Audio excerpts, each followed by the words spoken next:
podcast DPM Filkom UB.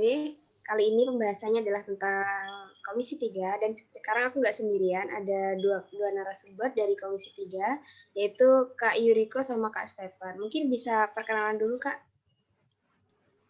Oke, baik, Benny. Mungkin perkenalkan dulu, nama saya Yuriko dari Prodi Teknik Informatika Angkatan 2019. Di sini saya sebagai Ketua Komisi 3 dari Teknik Informatika. Kemudian saya tidak sendiri nih, tentunya ada wakil saya. Ben, perkenalkan diri. Oke, halo semuanya, halo Winnie. Perkenalkan, aku Stephen Polim dari Prodi Teknologi Informasi Angkatan 2019. Di sini aku di dalam DPM sebagai Wakil Ketua Komisi 3. Salam kenal. Oke, salam kenal, Kak. Oke, mungkin langsung aja ke pembahasan ya. Ini kan dari Komisi 3 ini pasti ada beberapa program kerja yang harus dilaksanakan pada periode ini. Nah, supaya nih teman-teman juga tahu apa aja nih program kerjanya. Mungkin bisa dijabarkan gitu ya sama Kak Yuriko sama Kak Stephen. Oke, pertama nih, aku bantu jawab ya. Nanti aku juga jawabnya langsung kok sama Yuriko. Pertama, di DPM Filkom UB ini ada 7 proker dari Komisi 3-nya. Nah, pertama-tama aku bakal kasih tahu ada staf muda DPM Filkom.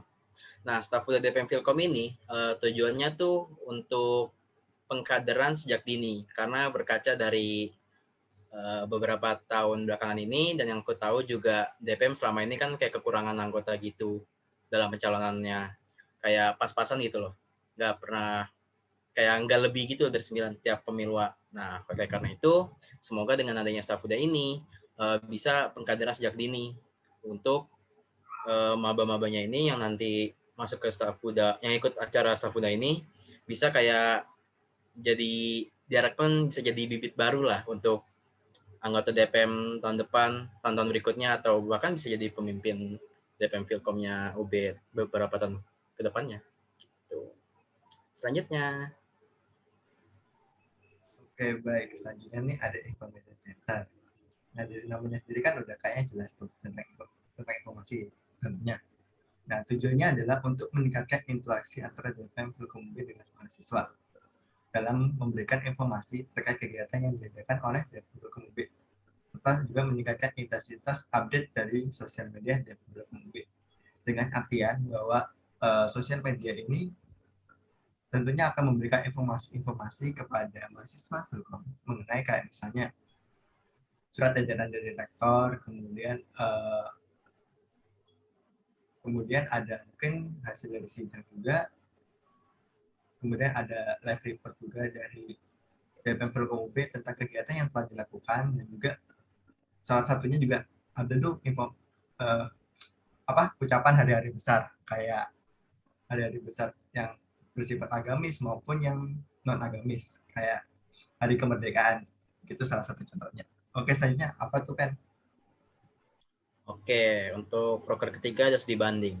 Nah, studi banding ini seperti studi banding pada umumnya, jadi kita kayak menjalin hubungan dengan lembaga DPM di fakultas lain.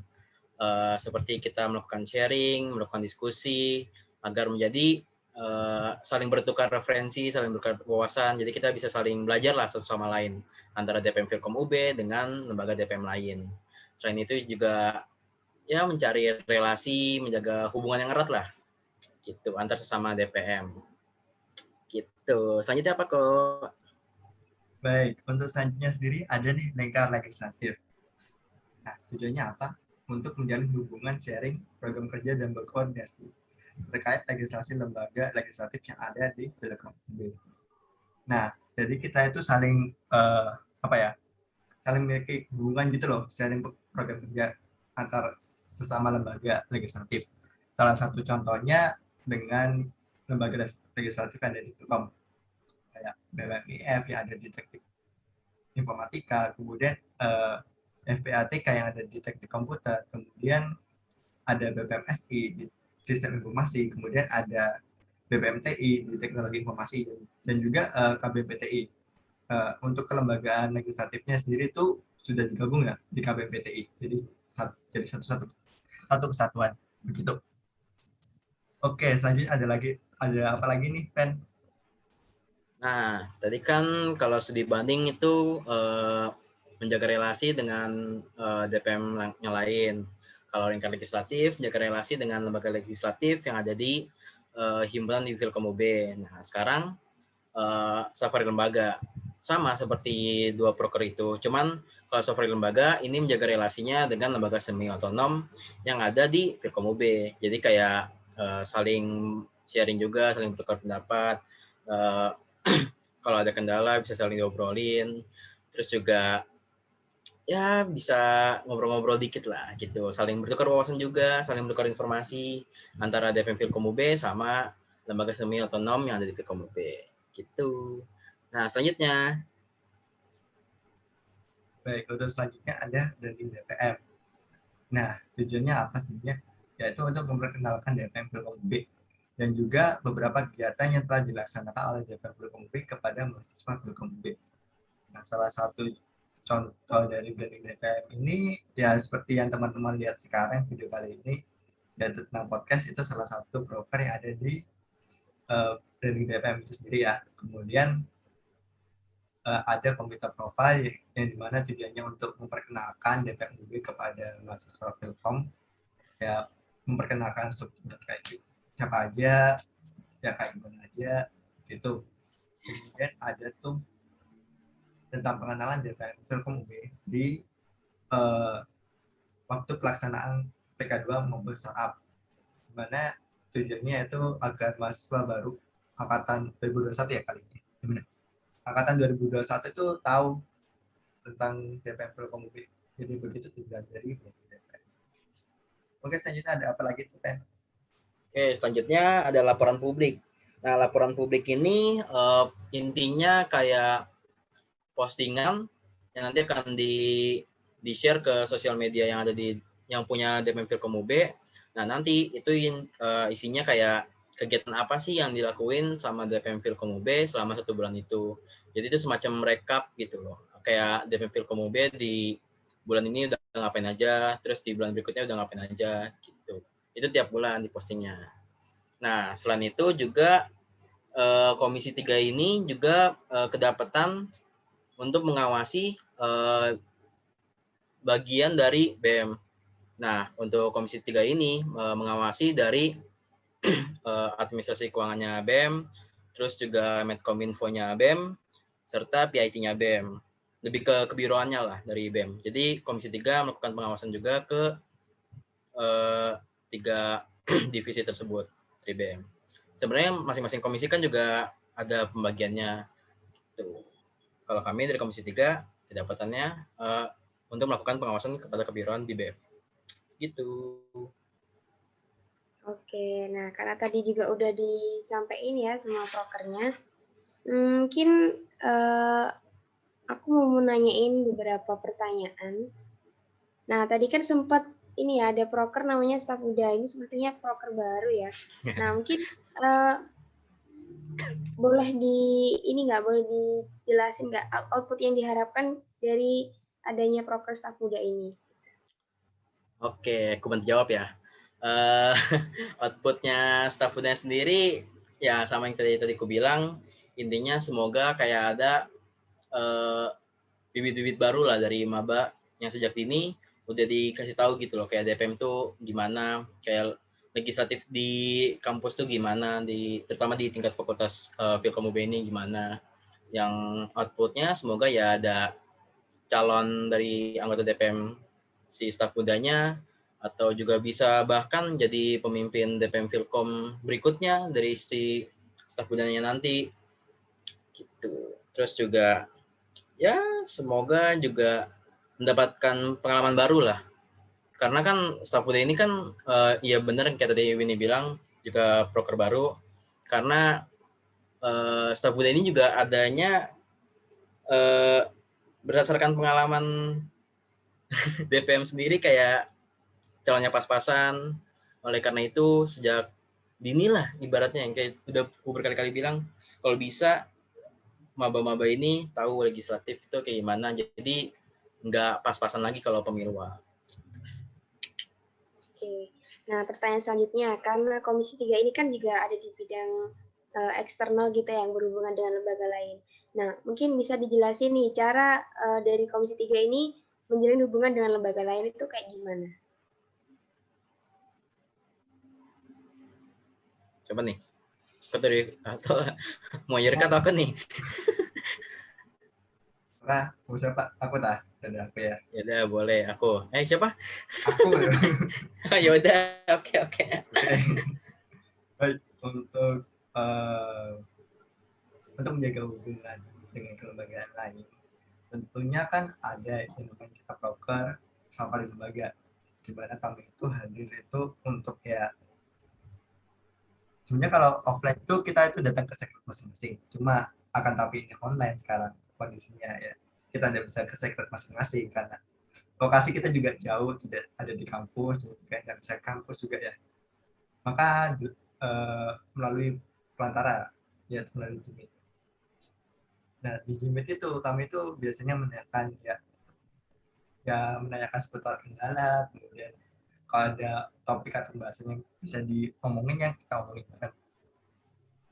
Itu ya apa ya, nanyain apa sih yang kurang dari kelembagaan ini, apakah ada kendala atau gimana. Kalau ada pun kendala ya kami berusaha mencarikan solusinya gimana. Begitu sih. Terus juga mungkin salah satu contoh juga kalau hubungan dengan kelembagaan lain, aku juga ada teman juga kan yang dulu sama-sama staf DPM. Nah, itu sebagai pimpinan di salah satu kelembagaan di LSO. Nah, setiap hari ya kami yang itu biasa sih. Tapi ya begitu sih. Oke, sama menambahin yang Yuriko tadi bilang, lanjutin kayak ini. Misalnya kan juga kalau untuk menjaga kelembagaan lain kan kayak tadi tuh ada proker safari lembaga itu dengan LSO yang lainnya. Terus kalau dengan legislatif yang lainnya ada lingkar legislatif. Tapi untuk lingkar legislatif ini nanti mungkin akan secepatnya sih dalam waktu dekat lah, mungkin ada. Bukan mungkin sih, yang pasti ada sih dalam waktu dekat. Terus kalau yang tadi yang safari lembaga itu tiap bulan pasti ada. Nah, sama kalau safari lembaga dengan LSO, tapi kalau yang pengawasan juga itu setiap bulan juga ada bersama BEM, kebiruannya BEM. Terus kalau untuk menjaga hubungan dengan kelembaga lain yang di luar Filkom, nah itu ada studi banding. Untuk sejauh ini studi banding sudah dengan FISIP. Banyak kan? Gitu. DPM FISIP maksudnya. Oke. Mungkin karena masih ada waktu ya, jadi aku juga mau nanya lagi nih. Tadi kan cara branding udah disampaikan ya tadi waktu penjelasan broker, jadi aku nggak perlu nanyain tentang itu. Aku juga mau nanya tentang, kan tadi ada broker studi banding ya. Nah, mungkin ada target nggak sih dari Komisi 3 ini untuk studi banding dalam satu periode ini berapa kali gitu? Oke, yang ini bisa dilakukan. Kalau untuk targetnya sendiri, kalau berdasarkan video itu sebenarnya 2 kali. Dan yang kedua udah dalam pembicaraan dengan DPM via B, dan yang masih ongoing tentunya. Mungkin kalau bisa menambah lagi studi banding ya menambah lagi satu sih, kalau ada waktu. Karena kan menurutku setiap kelembagaan di UB itu kan mereka kan punya kelebihan gitu, keunikannya masing-masing. Jadi apa yang bisa kita ambil gitu mungkin bisa diterapkan di sini. Ya eksperimen lah, kayak sekarang ini podcast ini sebenarnya eksperimen juga, di mana pas selama jadi staf Komisi 4 itu ada tuh yang ngomong gini, DPM ngapain aja sih sebenarnya? Apakah gabut atau gimana? Padahal gimana ya, branding DPM di sosial media itu udah, waktu aku tangani sebagai staff itu udah berjalan gitu loh, tapi kok seakan-akan nggak tahu gitu loh masih. Jadinya ya muncullah podcast ini biar mahasiswa Filkom UB itu tahu apa yang kita kerjakan, tapi dengan cara yang santai tentunya. Kan nggak perlu tegang kayak jelasin poker gini enggak. Itu formatnya. Kayak seri yang pertama tentang presidium, itu tujuannya agar ada yang mau jadi presidium untuk periode 2021-2022. Selanjutnya juga ada seri yang kedua yaitu tentang pimpinan, dan seri ketiga, 4, 5 tentang komisi, yaitu penjabaran proker komisi ini. seperti yang kayak tadi sama aku sama Stefan sampaikan. Dan juga seri-seri selanjutnya yang mengenai event-event besar. Dan juga mungkin ada seri khusus atau spesial. Jadi tunggu aja di podcast DPP. Begitu. Oke. Nah, mungkin itu tadi pertanyaan terakhir aku untuk ke Kak Yuriko sama Kak Stefan. Nah, buat teman-teman jangan lupa untuk nonton podcast-podcast sebelumnya dan juga nonton acara-acara selanjutnya yang ditampilkan atau disediakan oleh Komisi 3. Terima kasih untuk Kak Yuriko sama Kak Stefan udah mau jadi narasumber podcast kali ini. Dan makasih juga untuk teman-teman yang udah nonton. Mungkin segitu aja podcast kali ini. Terima kasih semuanya. Sampai jumpa. Oke, makasih semuanya. Makasih Winnie. Dadah.